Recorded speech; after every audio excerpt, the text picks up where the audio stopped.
आदरणीय प्रधानमंत्री श्री नरेंद्र मोदी जी के मार्गदर्शन में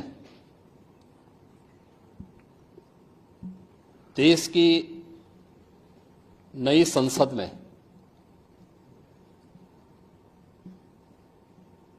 माननीय वित्त मंत्री जी ने देश का आम बजट प्रस्तुत किया है। यह बजट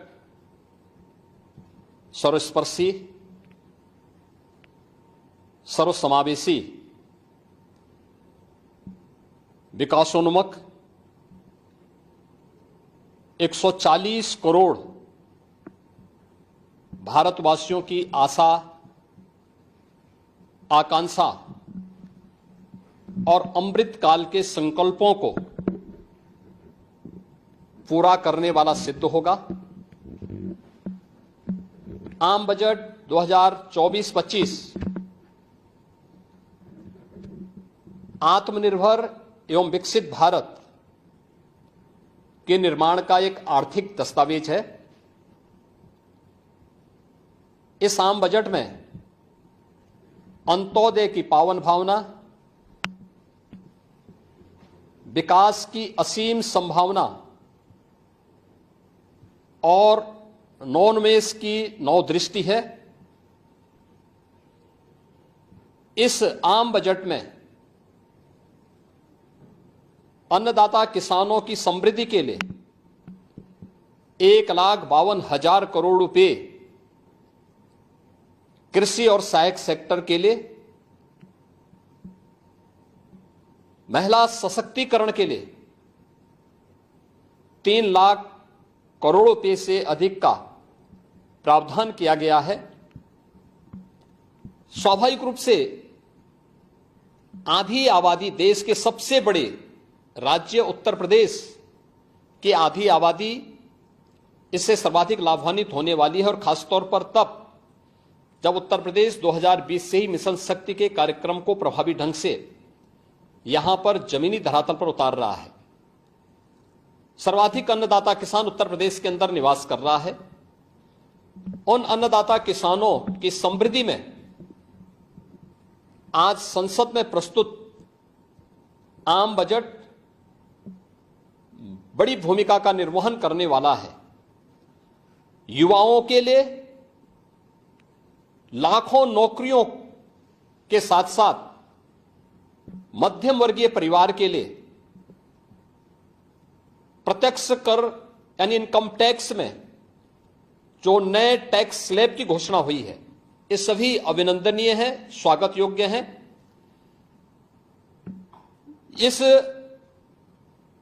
पूरे बजट को अगर मैं कह सकता हूं कि यह बजट भारत को $5 ट्रिलियन की इकोनॉमी में बदलने के संकल्प के साथ ही दुनिया के ग्रोथ इंजन के रूप में भारत की भूमिका को और विकसित भारत की संकल्पना को साकार करने का एक आर्थिक दस्तावेज के रूप में यह देश की संसद में प्रस्तुत किया गया है। इस 140 करोड़ जनता जनार्दन के लिए समर्पित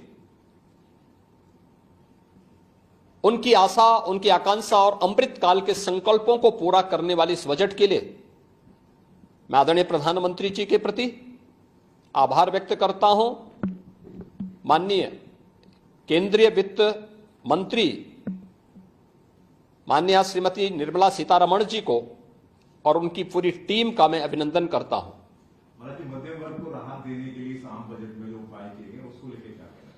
देखिए, मध्यम वर्गीय परिवार में टैक्स के बारे में सबसे बड़ी छूट आज उपलब्ध हुई है, और यह लंबे वर्ष समय से यह मांग चली आ रही थी। 3 लाख तक के प्रत्यक्ष कर यानी इनकम टैक्स में कोई भी टैक्स नहीं लगेगा। इसके साथ साथ अन्य जो स्लैब भी दिए गए हैं वे काफी राहत भरे हैं। अलग अलग सेक्टर के लिए जो प्रावधान किए गए हैं, गांव के लिए, गरीब के लिए, किसान के लिए, नौजवान के लिए, एमएसएमई सेक्टर के लिए, ये लाखों नौकरियों को क्रिएट इससे होगा। इंडस्ट्री के लिए जो प्रावधान किए गए हैं मुझे लगता है ये सभी स्वागत योग्य हैं और नौजवानों के लिए, समाज के हर तबके के लिए, महिला सशक्तिकरण के लिए, अन्नदाता किसानों के लिए, सभी तबके के लिए जो कुछ भी प्रावधान इसमें किया गया है, मैं कह सकता हूं कि यह राम राज्य की अवधारणा को साकार करने वाला एक सर्वस्पर्शी, सर्वसमावेशी और विकासोन्मुख बजट के रूप में यह मोदी 3 का यह पहला बजट जाना जाएगा।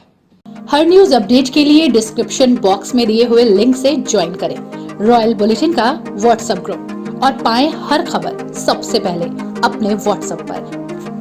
अपने आसपास की खबरों के लिए सब्सक्राइब करें रॉयल बुलेटिन और इस वीडियो पर कमेंट के जरिए अपनी राय देना ना भूलें।